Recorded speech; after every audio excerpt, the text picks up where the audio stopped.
Ano nga? Nagampap! Tigas pala siya. Ano yan? Mabulo. Ah, yan na yung ano, yan na yung kinuha natin dun sa bahay ni Dr. Jose Rizal. Muntik akong mahulugan yan dun. Yung daming bunga ng mabulo nila dun. Tignan mo, ang laki mga kawander, oh. Oo.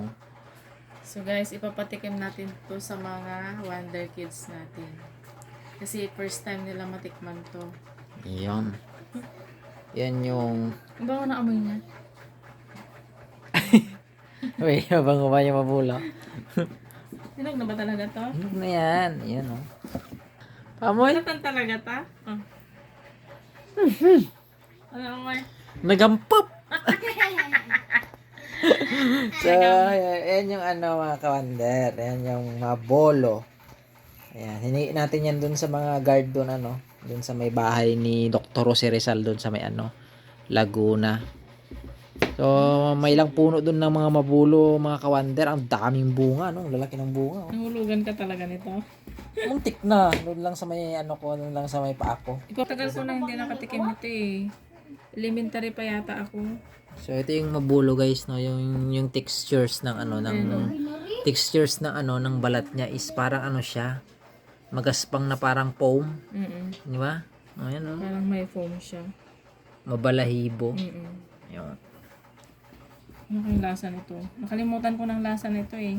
Yan, may similarities yan ng lasa ng ano, ng Makupa? Ay, ano yun? guyabano. Guyabano? Ang laki ng buto, guys. Oh, yan. Makita mo yung buto. Yan. Ito yung buto niya, guys. Oh. Oh. Okay. Ganyan pala yan. Ayun. Lasa siyang ano, similarities ng guyabano. Balitik na natin. Matamis. Sarap. Tingnan mo. Masarap. Ah, Masarap. sarap. Yun. Sarap.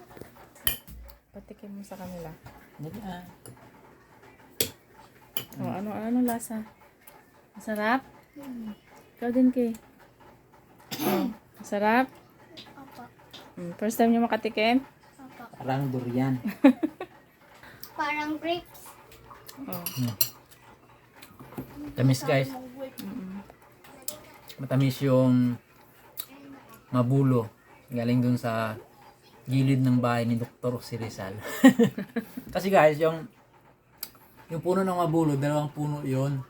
Tapos sa harap nun, may doon yung balon nila Dr. Jose Rizal. Noon doon sila nag-iigib ng tubig nila. Abangan nyo guys sa vlogs ko. I-house tour ko kayo sa bahay ni Dr. Jose Rizal. Balik tanaw sa nakaraan.